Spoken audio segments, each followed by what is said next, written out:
Well, hello everyone. Today is Thursday, May 31st, 2018. Today's episode 86 of the MMA Ratings Podcast. My name is Rafael Garcia, and as always, I want to thank you for joining me today.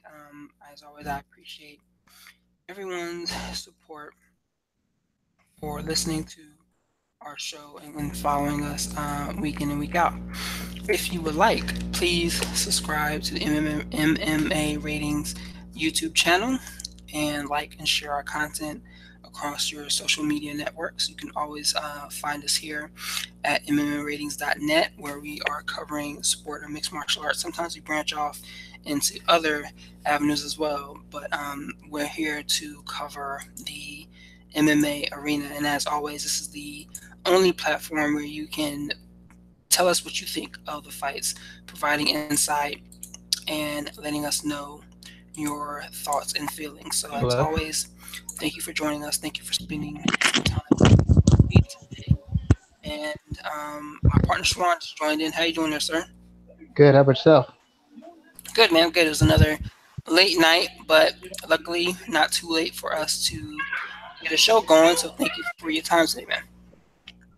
Yeah, no problem, man. It's always a pleasure. Of course, of course. So, we got a couple of different things I want to talk about today. We have some retirement news to talk about. We have pretty big fight card coming up this weekend, and I also want to look back at event from this past weekend. But as always, we try to start with news first. So let's talk about Michael Bisping. He announced his retirement this week during his podcast. He's walking away from the fight game, and me personally, I think this is legit. I think he's done for a variety of reasons, especially like the injuries to his eyes he's been suffering lately. But when you first heard of the retirement news, what was your initial thought? That's probably the best thing for him to do. I don't think he's a functional fighter at this stage, given all the injuries, given how many fights he's had, given how many rounds he's gone. It's just best for him. I mean, he's leaving off the high point. Me personally, I probably would have retired after I defended the belt versus Henderson, because that would have been a fairy tale ending. But now's as good a time as any, especially after two back-to-back basically punishing fights.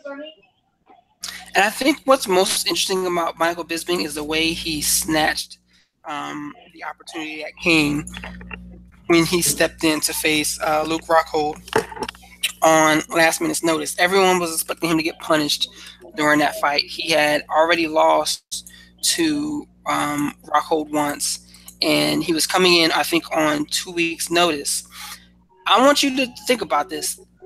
Imagine if he would. Most people would not take that fight on 2 weeks' notice. Here you facing a guy who's dominated you the first time, and you're asked to take a fight on 2 weeks' notice. You were the second choice because the UFC originally went to Jacare first, and Jacare said, "No, I'm not taking this fight on 2 weeks' notice." And here we are with Bisping taking the opportunity and knocking Rockhold out in the first round to secure the middleweight title. What would his and I want to kind of talk about this in two separate phases. The first question is, what would be his legacy had he not taken and won that fight?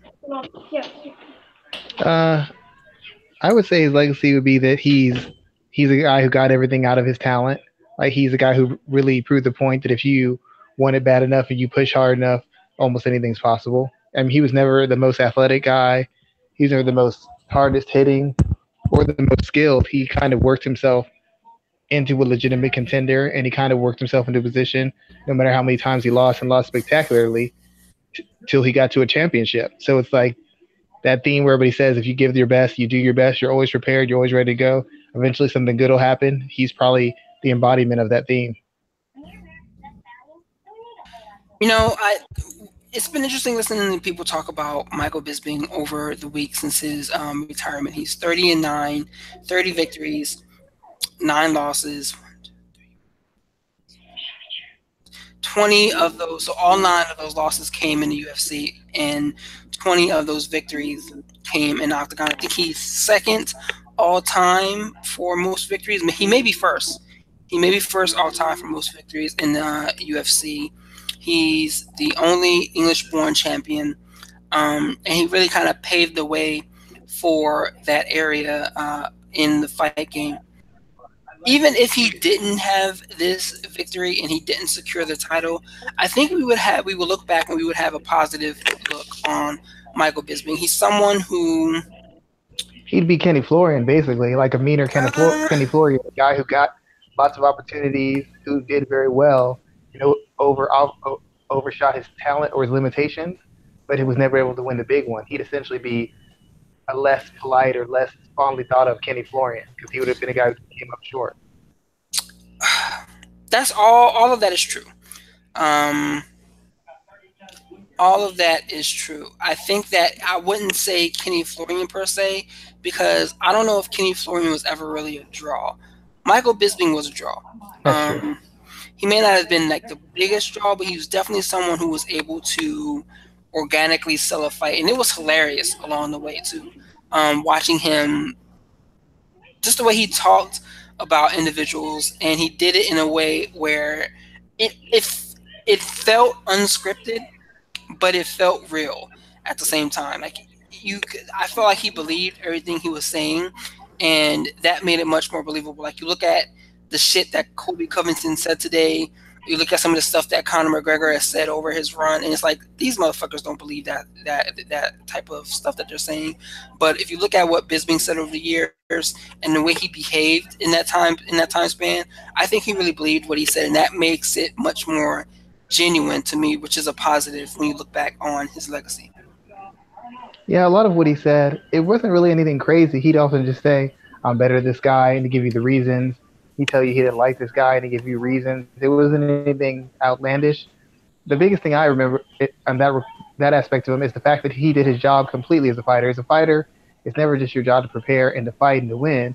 Part of your job is to create the interest for the matchup. Like every fighter keeps saying, I'm so good, I've beat so many guys, so many fights in a row, but I can't get any attention. And Michael Bisping was willing to do whatever it took to make sure that the fights he had were fully attended, fully keyed in on, and got as much of the fans' interest as possible, even if it meant having to go out of his character a little bit, even if it meant having to say some things. He understood that's part of his job as a fighter, to be the fighter he wants to be and have the opportunities he wanted to be. He had to create interest. It wasn't just, especially given the fact that he's not a knockout guy or a super dynamic athletic guy. He's kind of a grinder, fight you for 5 whole rounds, push you, and eventually break you down kind of guy. That's not the kind of guy who gets a lot of attention. So if he wanted attention and he wanted a chance to make a name for himself, he had to create interest, and that's what he did. And a lot of fighters should learn from him because he basically built himself up. He didn't have the most exciting style. He didn't have a huge camp he came from. He didn't have a lot of celebrity friends. What he did was he performed when he was called on. He always performed well, and he created an identity for himself that would bring in fans and would force the promotion to put attention on him. And a lot of guys are saying, I don't want to be that kind of guy. Well, that's fine. You don't have to be that guy. You don't have to give the interviews. You don't have to talk the trash. That's all your choice. But you can't complain if other guys are getting over on you or other guys are getting opportunities you don't want to. That's also part of your job, not just to do your job, but to give people a reason to care about you doing your job. And he always made sure he did that. What's interesting about this conversation is that you said yes, Bisping wasn't a big knockout artist, but if you look at his record, I mean, he had 20 professional stoppages. 20 of his 30 wins came via stoppage. 17 of those were via some form of knockout. So, I mean, he had the ability to get the wins and to get the big stoppages. I don't think he had a lot of them toward the end of his career, which is kind of what people will always remember him for. But he had the ability to get the stoppages. It's kind of like the Holly Holm effect. Like Holly Holm throws for every 1 punch you throw, she throws 4. If you're throwing that kind of volume and you're a real puncher, you put somebody would have to have a chalk outline around him because you hit that hard. It's like Junior Dos Santos doesn't land 50 shots a fight because nobody can stand up to 25 clean ones, much less 15. So I don't mean to say that he can't hit it all, but a lot of it is just that constant volume. If you're throwing, I think he has record for punches per round or strikes per round. and he keeps such a high pace, that'll eventually wear you down. But as far as that dynamic, like I hit you with a 1-2 or a one shot and you're out, he's just never been that guy. He's not like a Jose Aldo or a Conor McGregor. That's what I meant more so. Yeah, and I can definitely agree with that. When you look across Bisping's record and his resume, what do you think is his most important win? I mean, he has wins over. Let's see. He has some pretty important I'll ones. tell you, I got 2 wins. Right, I know the 2 most important wins he ever had. What do you got? In my opinion, the first would have been Anderson Silva because that was the first time he faced a name guy and he actually beat him. All the other times he came up short. Lost to Chael Sonnen, lost to Rashad Evans, lost to Anderson Silva was the first name he beat, and because he beat Anderson, that was what kept him in contention for the Luke Rockhold fight. Because he loses to Anderson, Anderson most likely gets that title shot at Luke Rockhold, even if it's last second. That's pretty much the win that put him across the line and put him in position for Luke Rockhold. Luke Rockhold would have been the second, but without that Anderson Silva win, he never would have gotten that shot. So what's the second biggest win? Probably the Luke Rockhold win, because that's the win that established like all those years of him coming up short. Because before he could never make it to the title fight, he would always come up a little bit short. So Anderson Silva got him to the title fight, basically, essentially, and Luke Rockhold was when he executed, and that was when everything came. That's when everybody really acknowledged what he had done, because he was a guy who started from a low level and worked his way all the way to the title, and he was a guy who didn't have the talent and got a second chance, and he actually was able to execute. But I think the Anderson Silva fight probably defines him a little bit more than the Luke Rockhold fight, because he had to come through some rough spots against Anderson Silva and come back to win that fight to hang on. Against Rockhold, once he landed that shot, it was essentially over. But this fight against Silva, he had to show some grit. He had to show the conditioning. He had to show the heart. He had to show the toughness. He had to show the discipline and pull that fight out. Against Rockhold, basically he found a flaw in Rockhold's approach, which is his boxing, landed one good shot, and the fight was over. So I'm going to take you up on that, but I'm going to challenge you. I'm going to challenge you as well, because I think the Bisping win over Rockhold was big. The Bisping win over Anderson Silva, I'll let you keep that one. I think that one was big as well. But I'm going to go with the win over Dan Henderson, because we remember. I can see that. We remember what happened the first time these two guys fought. We remember what happened. Henderson basically made a logo out of the man. Basically made a logo out of him. And to see him come back, face Henderson again as a champion, defend the belt against him, and face adversity again, because he got knocked down in that fight too, as well. And it looked like for a second there, he wasn't going to get the win. But he was able to pull out the victory that kind of, I don't want to say redeemed him, but that took a bad taste out of his mouth, that he was able to go 25 minutes with Dan Henderson and get the win. Yes, we know Dan Henderson wasn't the number 1 contender at the time. He wasn't the number 5 contender at the time. But he almost snatched that title away from Michael Bisping in a way that would have deeply sullied Bisping's career. But seeing him get the win there was definitely, I think, one of my career points for him. Yeah, I mean, I could see that one. The only reason I didn't give it to him is because at that time Henderson was ranked like 14th. I want to say that Rockhold, of course, was a champion, and if I recall correctly, I think Anderson, I don't know if it was before Bisping or after him, that he beat Brunson. So, like, since Henderson was kind of on the decline, he lost and he basically retired. After Anderson beat him, after he beat Anderson, it's like I think Anderson beat Derek Brunson. So then you had Anderson have a win over a top 10, top 12, top middleweight. So it kind of makes his win over him look that much better when the guy you beat goes on to beat somebody of a higher caliber or somebody who's considered elite. It kind of is like, oh, wow, maybe we underestimated this guy, because in hindsight, he beat him, and that guy just turned around and beat a top 10 guy who was like maybe a fight away from a title shot himself. So I do think that the Henderson fight did show something, but a lot of people were mad about that fight because of Henderson's ranking and how badly he had declined. Yeah, I think he was like 15 at the time. I mean, everybody was calling it a farce. I mean, pretty much everybody was calling it a farce, and nobody really thinks fondly of it just because of the nature of the fight. They felt like he was cherry-picking, trying to keep his title until the money fight came. And I mean, at that point in time, I wouldn't blame him, because Bisping Bisping is one of those guys who gave a lot to the organization. He's kind of like Frankie Edgar, someone who continuously gave in a way that was almost ill-advisable. Yeah, but we remember when that fight happened. We did talk about it. We talked about it, and we were saying basically the Henderson fight is getting him a lot of crap right now. But when he retires, people are going to think very fondly of Michael Bisping because the fight was panned by everybody. People were just tearing down his character, tearing down his record as a fighter, essentially because of the nature of that fight. After the fight's gone, he's retired now. All the warm feelings come back. People look at the entirety of his career, but he never ducked anybody. But at that moment, people were just he's a ducker, he's a coward, he's a fake, he's a phony. So that fight was not well received during, before, or after. Even though he won, people were like, "You won over a 40-year-old guy who can barely get out of bed. Big deal." Huh. I mean, I'm not going to disagree with you there.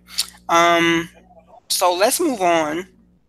And let's look back to the action that occurred this past weekend at UFC Liverpool, where Darren Till earned a unanimous decision victory over Stephen Thompson in the welterweight division. And I say welterweight with the asterisk because Till did not make weight. He came in, I think, 3.5 pounds over. First and foremost, question that everyone's been answering this week: who did you have winning the fight? Oh, I thought it was a close fight. It could have gone either way, but I really was confident that Till won the fight. Why so? It wasn't a question for me. Well, essentially, the whole thing about it is there was only one guy really doing damage. Stephen Thompson would land the occasional counter, 1-2, straight right to the body, a couple flipping kicks here to the body, trying to get to the head. But the real damage consistently was done when Till landed those kicks to his leg. You could see through the fight, Thompson's leg was messed up from the leg kicks and from those front stomp kicks to his knee. And the biggest moment of the fight, where anybody can really remember something, was the knockdown. Every other round was really close. It was little. You could go either way in every round. Thompson might land a little bit more volume. Till was landing a little bit more power. Neither guy was doing a lot. But the only moment that stood out in the fight, that really stood out to anybody, is when the one time he hit him clean and got some power on it, he dropped him. So the only guy who dropped anybody, the only guy who really did damage or harm would have been Till in a fight that was nip and tuck, where neither guy was really doing a whole lot of consistent, effective, obvious damage. And that's why I originally went with Till in the first place. I like Thompson. He's a good guy. He's a good fighter. He has a unique style.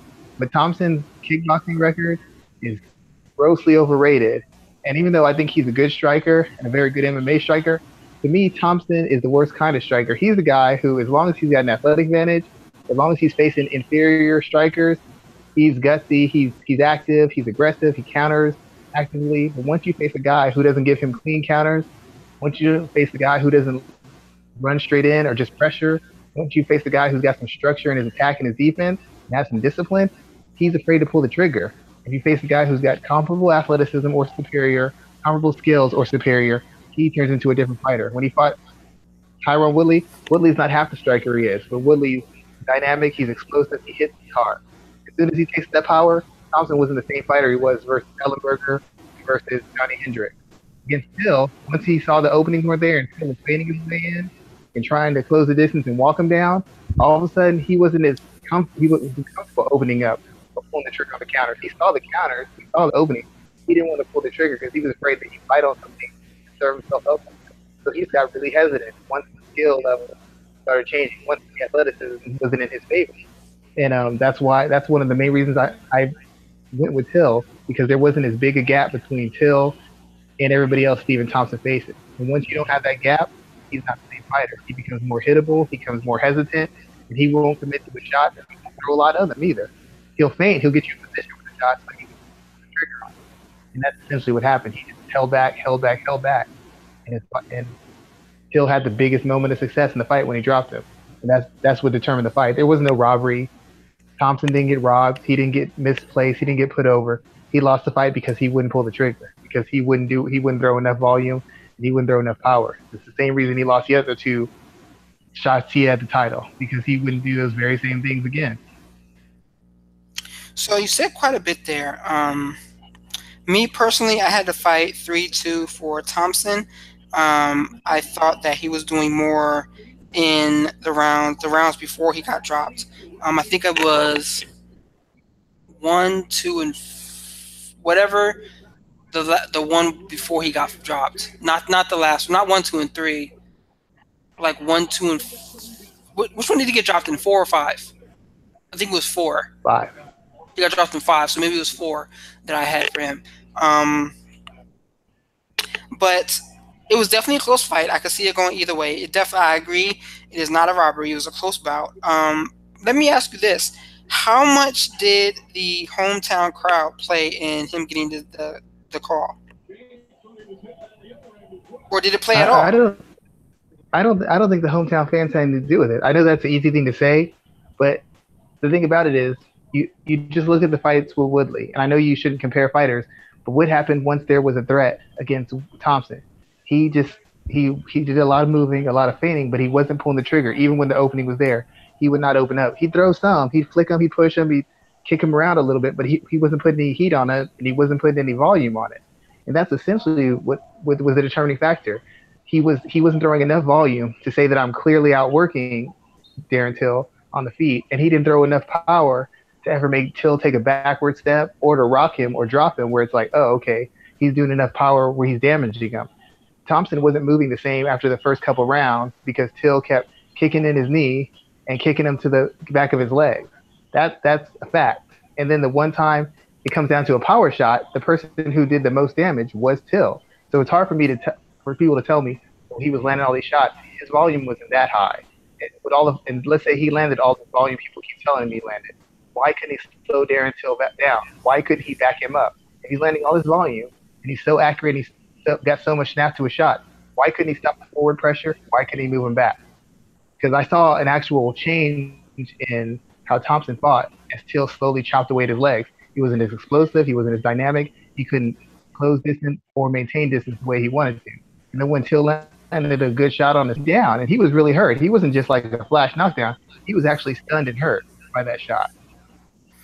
So let me ask you this then: with Thompson getting, with Till getting this big win here, what's interesting is, well, let me back up. With Till getting this big win, I don't know if you saw the rankings this week, but he was bumped up to number 2. Everybody else was bumped down, or everybody else was bumped down in the rankings. Let me pull it up real quick to check. Let me pull it up real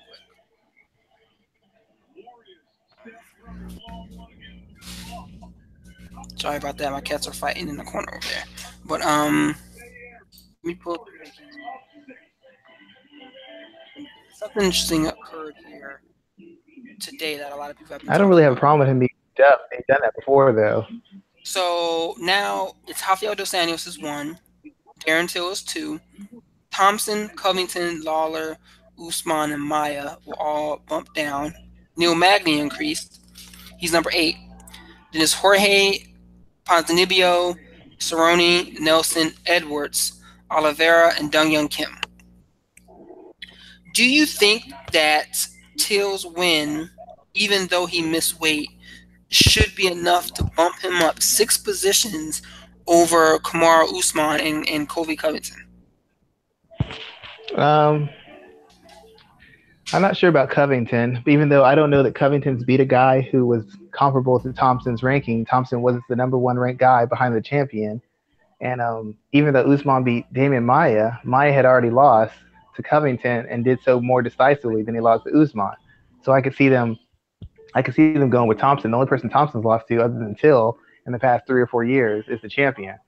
Damian Maia has lost to a couple of people as a welterweight, and he lost to a couple of people recently. Lost to Covington in a one-sided fight, started out competitive and went one-sided, and then he lost to Usman in a competitive fight, but still another loss. That's 2 losses in a row. Actually, 3 losses in a row. Thompson had 2 losses as a champion. He won a fight over a ranked guy, and he was going in with another ranked guy. So I could see how, as far as ranking-wise, it makes some kind of sense, just because of who he's fighting and the fact that he won. I can't have a problem with the weight because they moved Josh Emmett up when he didn't make weight. Mackenzie Dern was ranked in a weight class that she wasn't even competing in because she couldn't make weight. So that falls in line with what they usually do in the UFC. Do you think that this creates a situation where we see some not animosity, but does this further impact the legitimacy of these rankings? I don't think they were really like legitimate to begin with, but does this further exacerbate that issue? It well, nothing can really impact the legitimacy because it's not a real sport. It's like a sport. It's sports entertainment. I mean, in the NFL, they have playoffs, NBA playoffs. What do you call it? The Final Four, all that. You can't skip teams. You can't say, well, I want to play Dallas Cowboys or I want to play this team because it's a better matchup. You have to beat every team in front of There's no way around it. You have to beat. You can't get around it. Whereas in MMA, Darren Till can say he can avoid fighting. He can avoid fighting Usman. Covington can avoid fighting someone else. Rafael dos Anjos can avoid fighting certain people. The champion can refuse to fight and say, I don't want to fight the guy. I want to fight. In a real sport, you don't have that option. You can't just play the Patriots. You can't play the Cowboys. It doesn't matter who's got the most rated or who's the most exciting. What matters is who is the actually best higher ranked fighter or team who's consistently winning. If you're not consistently winning, you're not going to get your shot. And in MMA, you can dance around shots. You can hold people out. You can hold the title hostage. You can not defend another title. So you can have a chance to win 2 titles and hold them simultaneously. That's also what they do for the bottom line because their money is connected to the interest of the fight, the fan interest. NBA, NFL, they don't care about that. I mean, they care about it, but that does not supersede the consistency of the sport. Mixed martial arts does how much money you make and how much attention you grab will overshadow the quality of the matchup or the quality of the fighter. I mean, So, think about it this way: who did Tyron Woodley beat to really get a title shot at Robbie Lawler? He didn't beat a who lot did of high-ranked guys. He beat like 1 or 2. who? When Tyron Woodley got his title shot, outside of Kelvin Gastelum, who's the high-ranked fighter that he beat to get his title shot?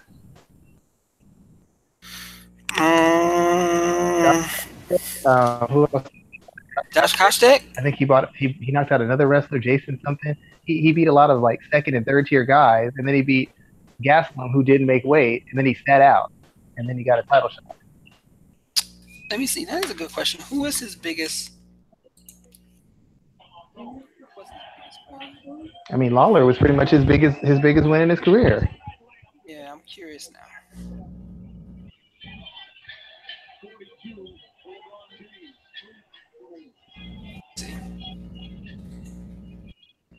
Let's see. Uh, Lawler, maybe Dong Young Kim, Carlos Condit, Josh Koscheck. And I'm not taking away the win from Condit, but because he injured him with the leg kick, but that wasn't like it was just a clean. You know what I'm saying? Like it wasn't just a clean dominant win or anything. It was he kicked him in the leg and he got injured.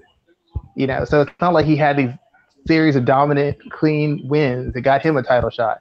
So this isn't something brand new to the UFC. A lot of guys got title shots off of less than stellar championships. When Chad Mendes got his second title shot, he beat a bunch of second tier guys on his way back to a rematch. They didn't have him beating top 5 guys or top 10 guys. He's beating guys he should beat. So this is common for the UFC, and because it's common, that's why I say it's not that big a deal. So, in talking about title shots here, what did you think about Neil Magny's win on Saturday? Because he called out Usman, said he wanted to fight him next. I'm thinking about working on a piece probably this week about Neil Magny, calling him the forgotten contender. As I mentioned, he's moved up in the rankings. I think he's number 7 or 8 now. Is Magny someone who we can see eventually contending for a title, or is he always going to be that gatekeeper?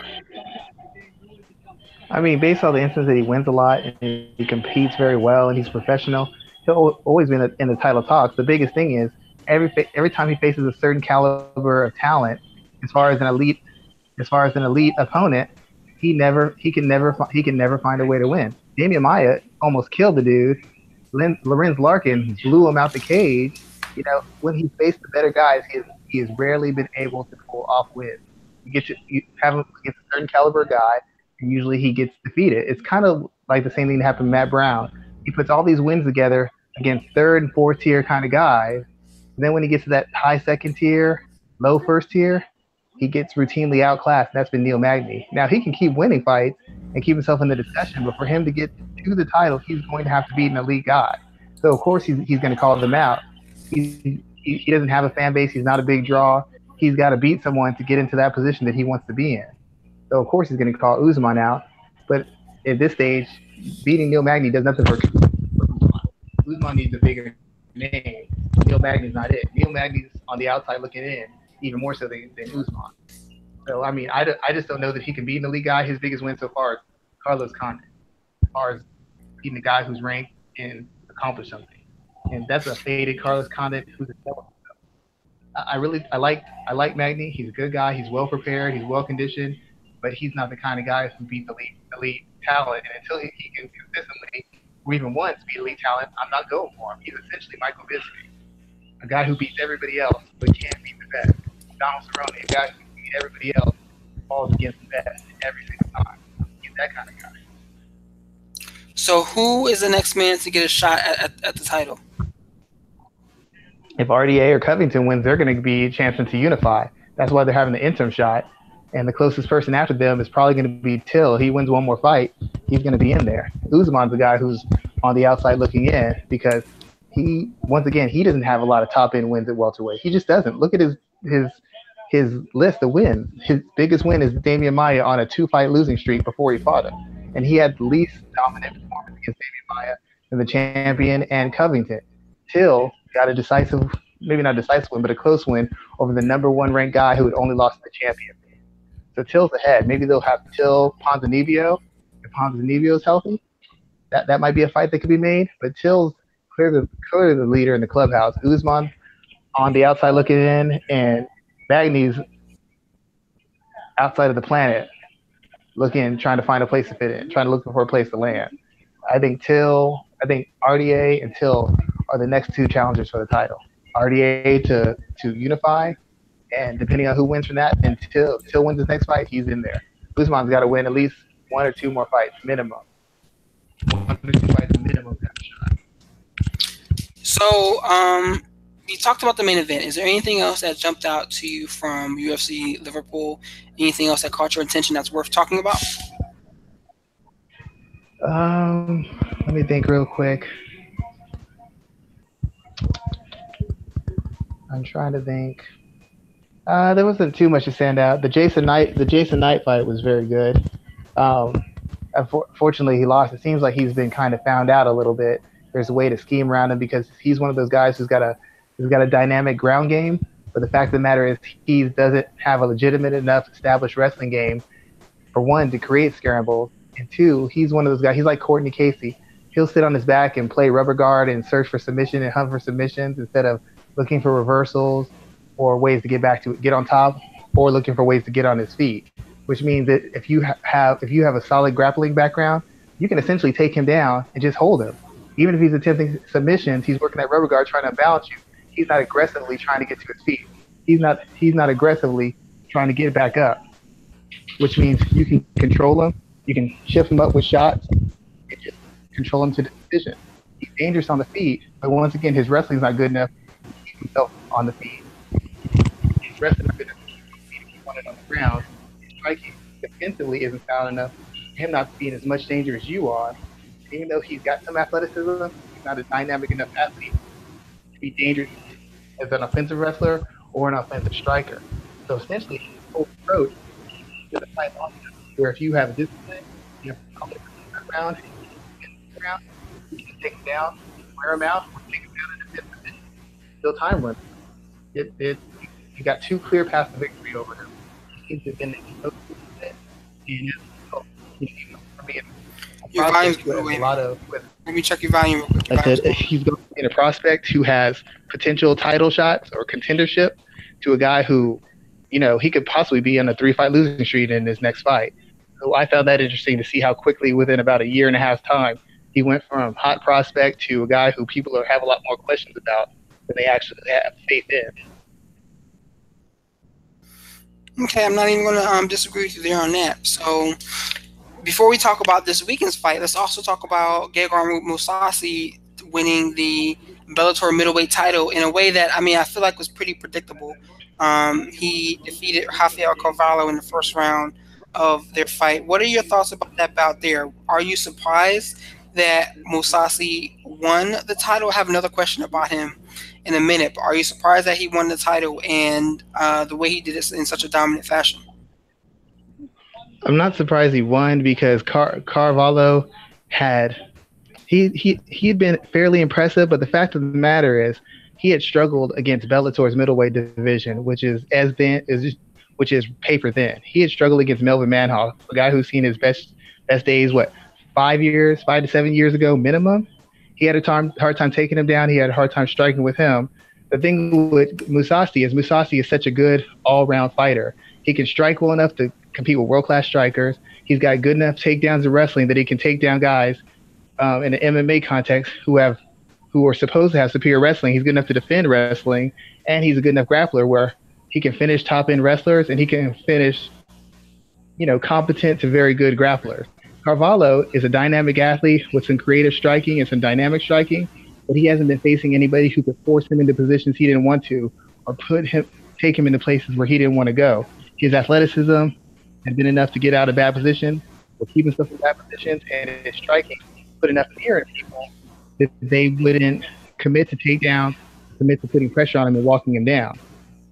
Musasi understood that Carvalho was most dangerous on the feet, and he didn't even really play around with him. He got the opening, took him down, put the punishment on him, and finished him. And there's such a gap between Musasi and Carvalho on the ground. There's really nothing Carvalho could do. I've heard people talk about a rematch, but there's no way there's a rematch. The fight wasn't competitive.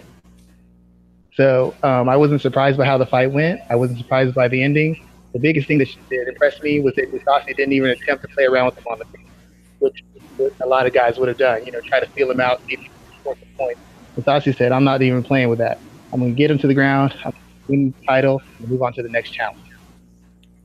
And speaking of next challenge, it seems like they're looking at a potential fight against him and what's his name, Roy McDonald, the current Bellator welterweight title, and the proverbial, on paper, UFC champion, because he also has a win over Tyron Woodley. I think he's the last person to defeat Tyron. So what are your thoughts about that there? Is that a fight that you want to see? A lot of people are kind of like up in the air about it. Is that something you want to see? Well, it's interesting because they're two highly skilled guys who are both known for their all-round skills, facing really good fighters and having a long history in the mixed martial arts where they're competent in every area, and they've held their own against some of the best strikers, the best wrestlers, the best grapplers. Both guys have done that. Obviously, Musasi's done it at a little bit higher level. The interest in it is that Rory is one of the bigger welterweights, and a lot of people consider him more of a middleweight, and he's trained with a lot of middleweights, preparing them for other fights. So you figure he's got the size and he's got the experience and the world-class skills to compete. My question is, one, what does it do for each division? Because, in one instance, there's no real exciting fights at welterweight or middleweight, so I see why they make this fight. But a lot of what Bellator has done throughout the history of their promotion, they've taken the short money. They'll have a sideshow fight or a fight between two champions or a fight between two names to get that kind of, what do you call it, that short-term heat? Mm-hmm. Is that what you call it? That's fine. We'll take it. But what happens when you get past the short term? You're still not developed. You haven't developed either division. Let's say McDonald beats Musasi. What does that mean for the middleweight division? Or what's worse, Musasi beats McDonald. McDonald has to be out for another, 6, 7 months, 8 months before he can fight again. You put the welterweight division on hold once again. So while it has a lot of appeal as far as the fan interest from the hardcores, I don't know that it's a sexy enough fight that it really sells, and I don't know if it's worth holding up both of your champions, because it's not like that Bellator's made any big signings for welterweight or middleweight that are going to help flesh out the division anymore. After they fight, you have the same problem you had before: no legitimate contender. I'm not going to disagree with you there at all. I don't think Bellator cares, though. I don't think they care about the idea of rankings. I don't think they care about the idea. Man, Steph Curry, are you kidding me? Are you watching this? Yeah. Sorry, you people didn't. The people who listen to our show did not reach out to us and listen to our content for NBA. I guess play-by-play and highlights. But guess what? you're going to get these NBA play-by-play and highlights tonight because it's game 1 of the finals. So you're going to get them, and you're going to get them. George a lot of money if he knocks down even 2 of these. Dude, it's 23.5 seconds. He only gets 1, so it was an and 1. Cleveland's down. No, he didn't. No, they fouled him. It was off the ball foul, but they're over the limit. Oh, okay. I thought it was and 1. Klay Thompson hooked his arm and threw him to the ground. Oh wow. Nobody expected this to be competitive. I kept telling people it was going to be competitive. 5 seconds? Oh, it's the foul. Okay, so sorry, people. You got 4 seconds left in this game. You're going to get. You got the rebound. NBA highlights. Oh man, J.R. Smith blew it. I'm watching on the app, so I might be a little bit behind you. Oh, sorry. You can see the disgust in LeBron's face, man. Look at this man. Look what J.R. Smith does. All right, Tristan Thompson on the line. That's where I am. With 4 seconds left. All right, he hits one. Game tied.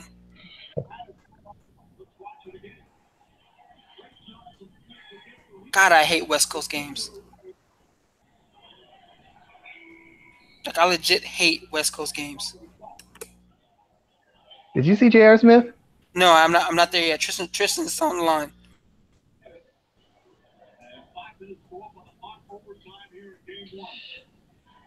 Overtime?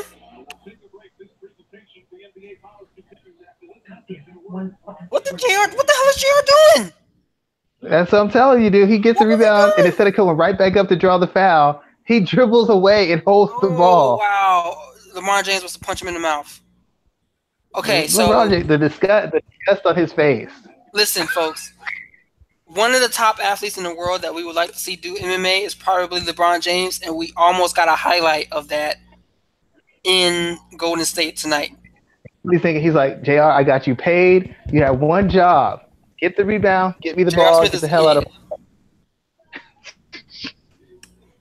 I'll tell you, one of my girls would have pulled that play, they just walking home. They don't have a ride.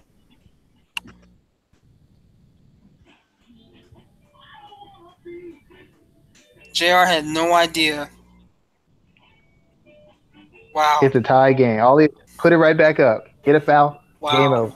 Okay. Anyway, what were we talking about? We were talking about Bellator and their divisions there. Yeah, they're how they keep taking the rankings. They don't care about legitimacy. They're just trying to get the ratings and get that quick money. Yes, and I don't think because right now the biggest fight they have to offer is Paul Daly and MVP, and we're not getting that fight. I don't think we're getting that fight anytime soon because they know that Paul Daly will smash MVP right now. Yeah, they don't have the thing with the UFC. The UFC has depth. They have a bunch of guys who have some kind of Q rating with the fans. They can put in multiple people into fights and at least know they're going to do a certain rating or do a certain amount of pay-per-view sales.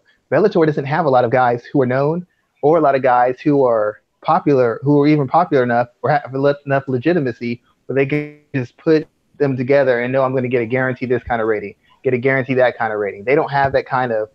They don't have that kind of talent. They don't have that kind of personalities.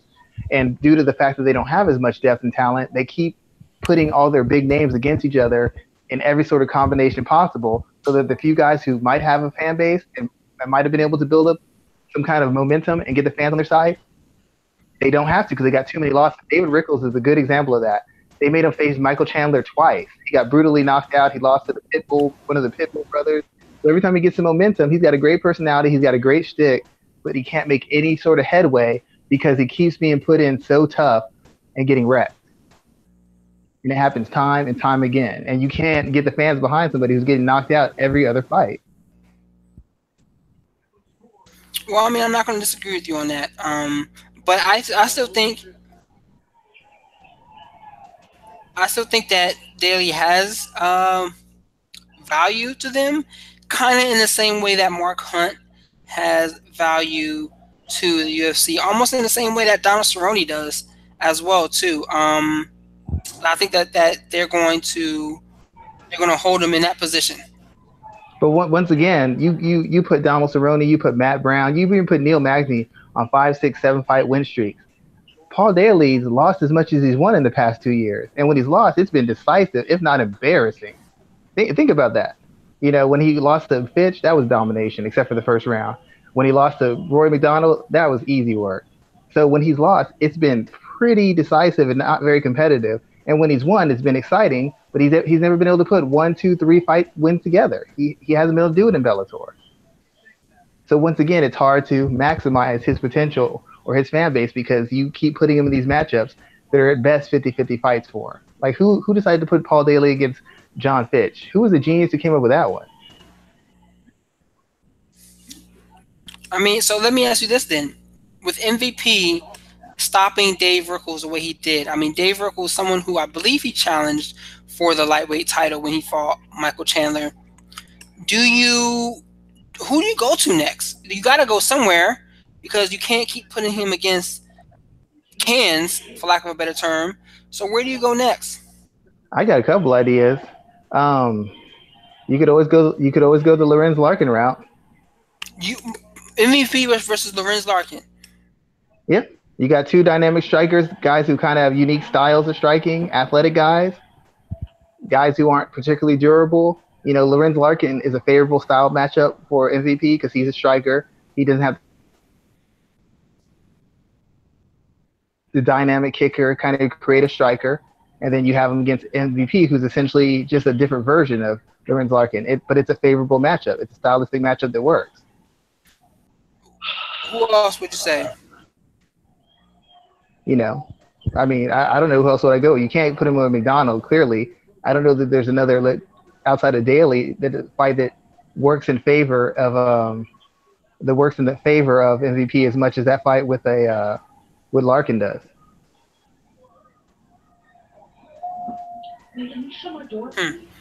Okay, and I mean, just stylistically speaking, and he's not such a big knockout guy that you have to worry about MVP being ruined. Paul Daly is, though. We know that Daly lands that left hook. He's ending careers with that thing before. So the best fight I can think of is Lorenz Larkin. He's coming off a win, maybe get him another win, and then have him fight MVP in like 6-8 months or so. Interesting there. So I think that's really it. All I wanted to talk about with Bellator for tonight because I want to look forward to UFC Utica, where we have a pretty important bantamweight fight. We have Marlon Moraes, 3-1 in the UFC. I think he's 3-1, right, in the UFC. Coming off of a win.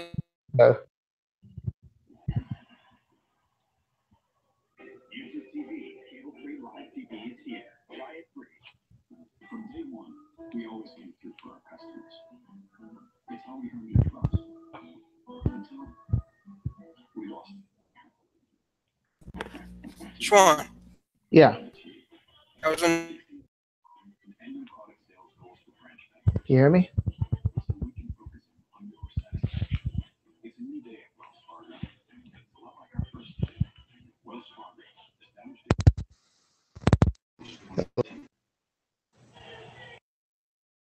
Hello? Hello?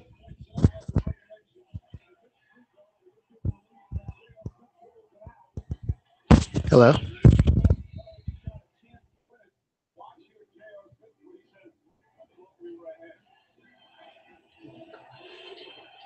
Hello?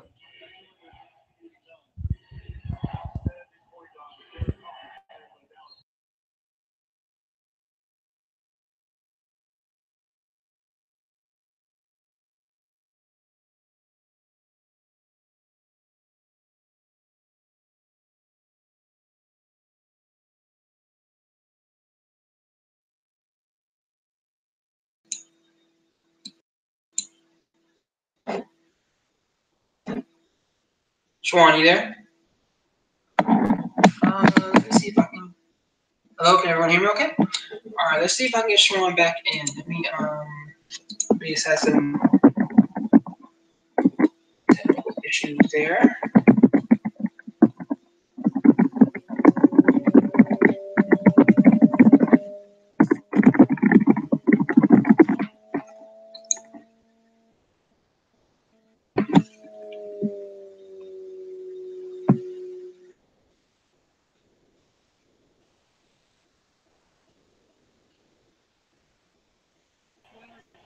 Yeah, I Hello? don't know what happened there. Yeah, I'm not sure what quite occurred. I think it was on my bed there.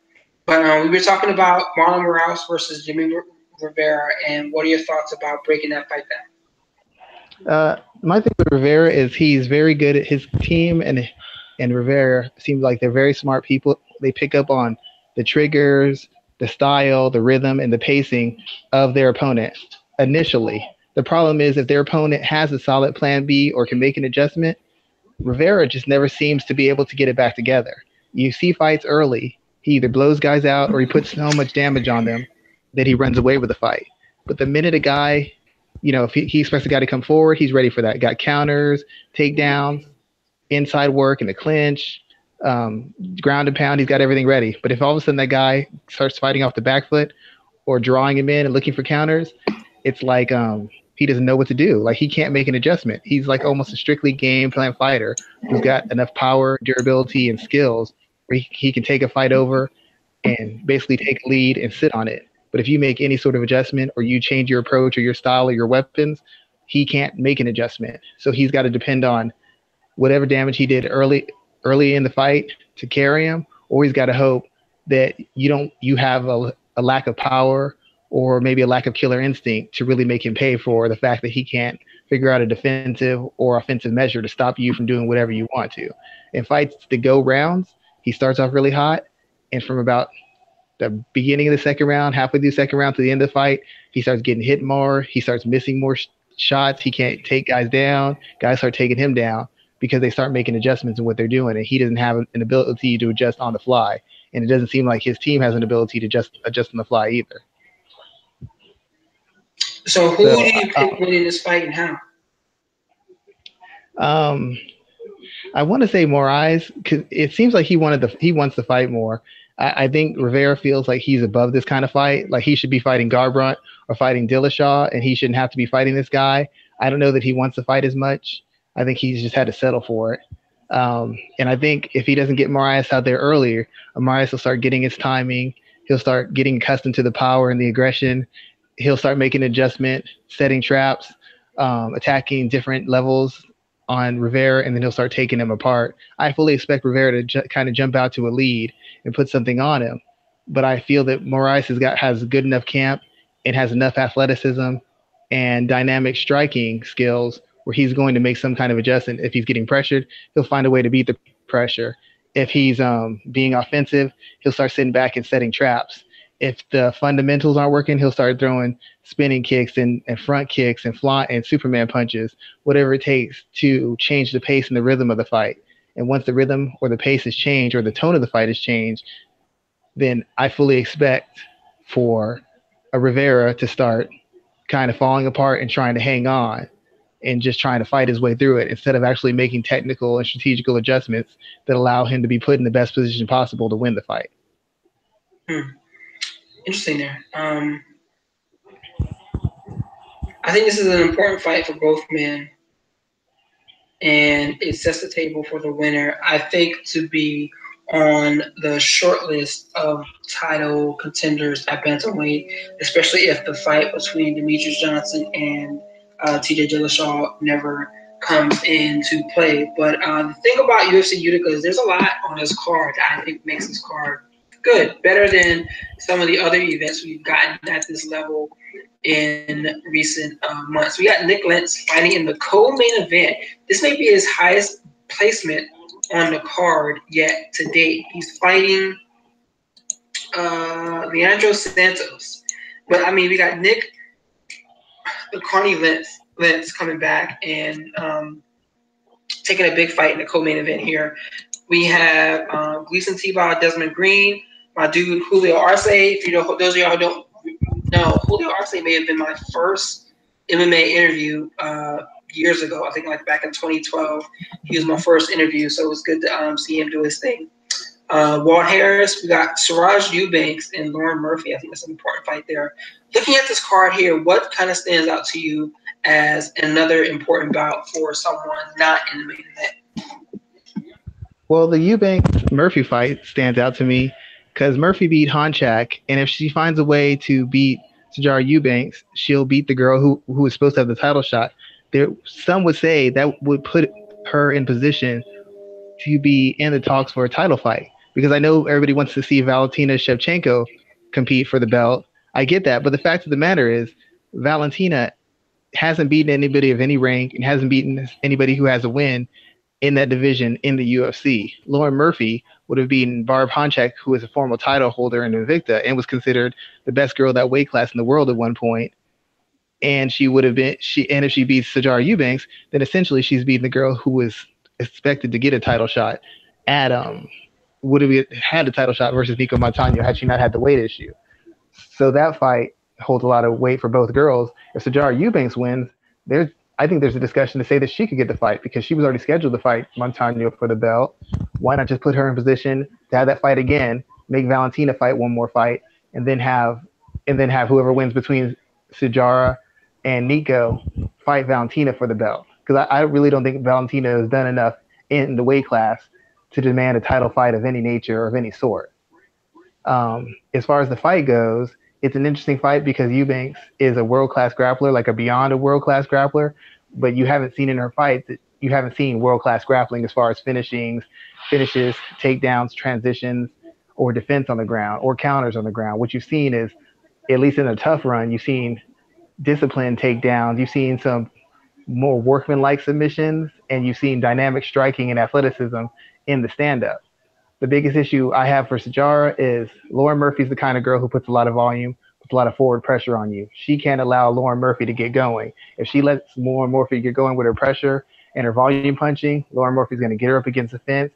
She's going to constantly attempt takedowns, and she's going to put Sajara on the back foot and grind her down, chipping away with knees, short punches, long punches, and just pushing her back and making a grinding fight, taking away Sajara's strength advantage and taking away her explosiveness advantage. And she's just going to wear her down over three, maybe look for a submission, but if nothing else, wear her down. What Sajara's got to do is stop Lauren Murphy early, stop her forward pressure, and either get her to stand right in front of her, like Nico did, and pick her apart, or push her back. Because if Murphy's standing still or she's backing up, she's terrible on the feet. Her advantage on the feet is that she throws a lot of volume, she's not afraid to get hit, and she keeps going forward. Technically on the feet, she's terrible defensively, and she's very limited offensively. So Sajara needs to stop her momentum, and she needs to go to the body on her, and she needs to attack every single level, top to bottom, and then work for the takedowns. Because Lauren Murphy's biggest weapons are her forward pressure and her conditioning. You stop her forward pressure with the power and the movement, and then you take away her conditioning by attacking the legs and attacking the body, and take her two biggest weapons away. Once her two biggest weapons away, Lauren Murphy's a heavy bag with legs. And it's been proven time and time again when she's faced opponents who can either get away from her pressure or who are strong and athletic enough to stop her pressure. She always ends up losing, getting controlled and beaten up, or getting outpositioned and beaten up. Sajara's a good enough athlete to do both of them. She just can't allow Lauren Murphy to get going early, because once Lauren Murphy gets going early, it's very hard to stop her. So I think Sajara is going to win it, but I don't think Murphy's got the striking acumen nor the wrestling acumen to outclass her. But I do know it's very capable, and Lauren Murphy can put her in a tough fight because she won't go away easily. If Sajara doesn't have her conditioning right and her discipline right, she's just going to get run over and basically worn down to a 3-round decision loss. Huh. Do you think the winner of this fight gets a shot at the flyweight title? I think they have a discussion. I don't know who the UFC wants to get a title shot. It seems like they want Valentina, but the girl Valentina beat is terrible. She's the worst. The girl Valentina beat is the least legitimate win in the division outside of Paige Van Zandt losing. I mean, that girl was just awful. She shouldn't have even been competing against a world-class opponent. They gave her a showcase fight, and she performed. She performed in a showcase fight. She hasn't had any real opposition. I think if Lauren Murphy wins, that's 2 wins at the weight division against 2 ranked opponents. She clearly be number 1, if not number 2, in position for a legitimate title shot. If Sajara wins, she was already supposed to get it. And she beat a girl who was ranked in the division, high in the division, and if she beats her decisively, how can you not say that she's ready for a title shot when the best win Valentina has is over some Brazilian girl who hasn't beaten anybody of a world-class nature? I think there's a discussion to be had. I don't think it'll go that way, but I think you could have the discussion. Yeah, I would agree with you there. I think that, it's funny. I don't know if you read, I think his name's Tom Bissell's piece on Bloody Elbow about the MMA gaze and how it impacts women's mixed martial arts. And one of the big issues that they talked about. I did. You did? I did. Okay. I actually talked to him. He was interested in coming on our show, so I'm trying to maybe get let's that. definitely get him on the show because that was a hell of a piece, and I loved reading it because if you're a fan of mixed martial arts, especially women's mixed martial arts, take your time to read the 5-part piece. It's not that long, read a piece an hour or a piece a day, whatever it may be. But it was eye-opening hearing the women talk about the way the male gaze has impacted their position in the sport. It's pretty clear. I mean, we can look at who the UFC tries to promote. I mean, they tried to promote Pearl Gonzalez, didn't work out. Paige VanZant, it hasn't worked out yet. They are. I always see both sides of that argument. I think you make a legit argument because it's always true. But I do like what Pearl Gonzalez said. As a female fighter, especially if you're an attractive one, you have double the opportunities of a male fighter. And I know there's certain repercussions. I'm not saying she's wrong. There's a downside to it, but even with male fighters, guys, if you're a good enough fighter and you have some physical appeal, like you have enough appeal where women are openly championing you, you're going to get opportunities. I said Oscar De La Hoya. There's another guy in boxing, Ryan Garcia. He's got a huge fan base. He's already fighting on ESPN main card. Is it because he's beaten anybody of note? No, he's beat one quality guy, but he's got all these Instagram followers, 90% girls, all these Twitter followers, 90% girls. His fight had 8,000 people. 7,500 of them were young girls and older women who wanted to see the cute guy fight. Physical appeal is always going to be a benefit, especially if you have skills to go with it. And for girls who maybe don't have that physical appeal, they're going to get pushed to the back a little bit. That's just a fact. But if you're a guy who's look at Matt Lindland, he was a great fighter. Not very attractive, not very stylish, not very charming. He never got the opportunities he should have gotten either. Whereas like a heavyweight like RJ Arlovsky, he got lots of opportunities because he was a good-looking, exciting, muscular kind of heavyweight. They wanted the belt. They didn't want Tim Sylvia having it. Sylvia's a big, goofy-looking dude. They wanted the good-looking, smooth, stylish guy so they could get people behind, maybe get the women and get the women want him and the men want to be like him. It's like the Ric Flair effect. Yeah. I mean, we always laugh, but I mean, Elias Theodore is doing damn well for himself in in the UFC right now. He's getting better, but he's definitely doing damn well for himself. And part of it is because he has a look. He has a look that they want to help get over. Yep. So I mean, Cedric was brought in for a reason, not because he's the greatest fighter either. And Conor McGregor might not be classically handsome. There are a lot of women who find Conor McGregor attractive, just like there were a lot of women who found Michael Jordan attractive and came to game just so they could see Michael. It had nothing to do with basketball. They just wanted to see Michael. And that's just, I mean, I'm not saying they have it as bad as women because women get a little bit more hindered by it. And there's a lot of women who don't get opportunities because of it. But it's not as severe for the men, but it is something that exists. I won't ever say it's severe for the men because it's not. Yeah, it's definitely, it's definitely pretty clear because you see what happens, like you see what's going on. It's definitely very clear there. What else from UFC Utica stands out? I'm looking forward to, like I said, Julio Arce, seeing how Nick this does. Gleason Tebow still in the UFC after 12 years? He's been in the organization since he made his UFC debut at UFC 65 back in 2006. Yeah, 12 years in the game where he lost to Nick Diaz. I mean, yeah. Since then, he's been doing the damn thing. But he's fighting. Who else are you looking at for this card on Saturday as a fight that stands out to you? I'm interested in Tebow because it's starting to come where it's going to be the end of the era. He's not very much longer for MMA. He still looks like he could be an effective fighter and dominant fighter, but he's no longer that guy. His chin's not there. His athleticism started to fall off, and he's never been a good enough all-around fighter to compete on multiple levels. He's always gotten by on his physicality, his size, and his wrestling. And he just can't dominate guys physically anymore. He can't dominate guys athletically. So once he eventually gets stopped or defeated, you're closing out on the era of mixed martial arts because he's been around for a very, very long time. So it'll be kind of sad because you're starting to turn that corner where the last remnants of that time in MMA no longer exist. You know, there's like a couple guys who've been around as long as maybe Andrei Arlovsky, and he hasn't stayed in the UFC the whole time. So once he goes, you're officially entering into a new era that doesn't really have any old school guys in there, who doesn't really have any guys who were, you know, who introduced the world to the sport of mixed martial arts on a grand scale. I'm definitely going to agree with you there. And I'm going to kind of leave it at that. What else we got? There's a Glory event coming up this weekend, but we're not going to dive into that as well. So let me know, man. What are you working on this week for MMA ratings and across the industry itself? What are you working on? I'm trying to work on some stuff for the Claudia Gadelia, Carla Esparza fight. I don't know if I'm going to do like a thing breaking them down individually, or kind of say what direction each girl should go to win the fight. I haven't really decided, but I've been getting all my research done and getting a perspective done so I can actually knock the piece out. But it's definitely going to be based on that. I am really thinking about writing a rather scathing piece on the Megan Anderson Holly Holm fight. It's probably going to be like featherweight fight or featherweight farce, because as far as ranking goes and weight class goes, the most illegitimately put together fight that makes no sense as far as rankings or even why this fight is happening. The Holly Holm Megan Anderson fight. This fight makes no sense whatsoever. There's just no reason for this fight to be happening. It really isn't. It's a great style matchup, but as far as legitimacy and quality of opposition and what they've accomplished, Megan Anderson shouldn't be fighting Holly Holm, and Holly Holm shouldn't be fighting in a featherweight fight. She's lost two fights. She doesn't have a win in the division. Interesting. She's lost 2 world title fights. Why are you putting her in against supposedly a potential featherweight contender? She's a bantamweight. A world-class bantamweight, yes, but still a bantamweight who hasn't won at featherweight. Why are you making this fight? You couldn't find anybody else to put in against her?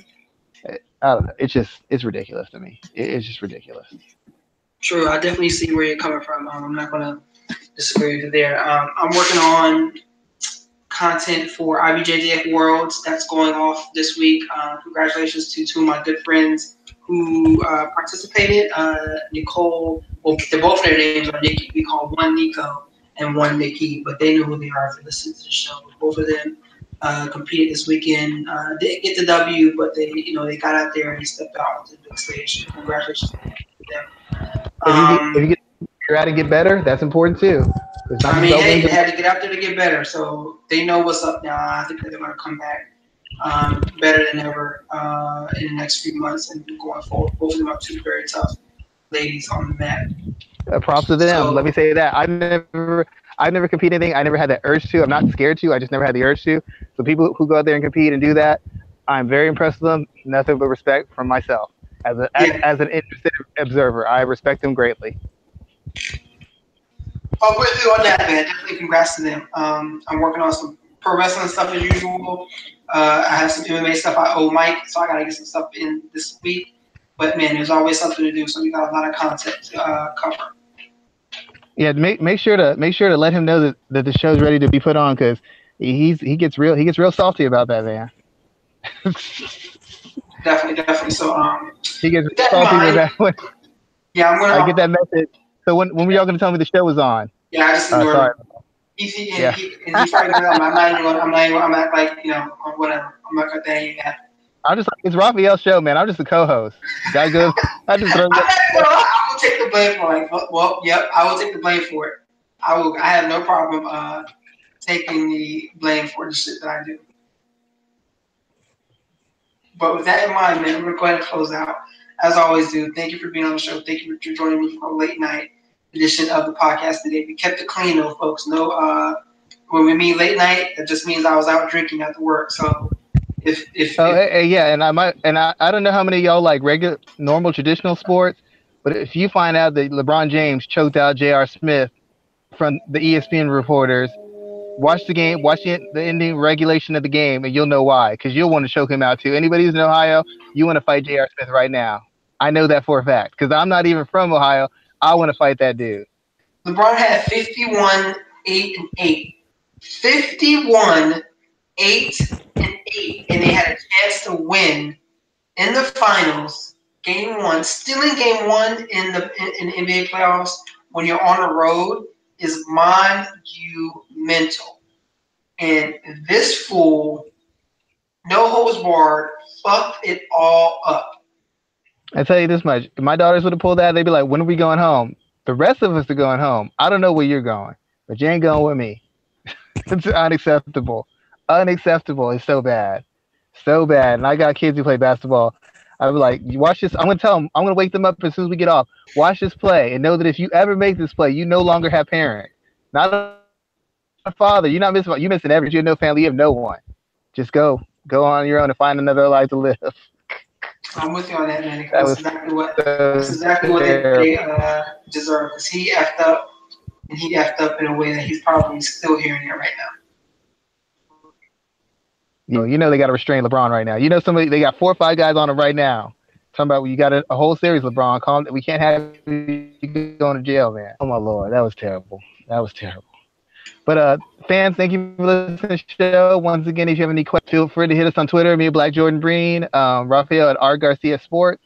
You can find us on SoundCloud, YouTube, iTunes. Thank you for supporting the show. We will have very good interviews coming out for y'all. I'm reaching out to analysts, writers, and fighters. A good feeling about this. In the next couple months, we'll have some really good stuff for you.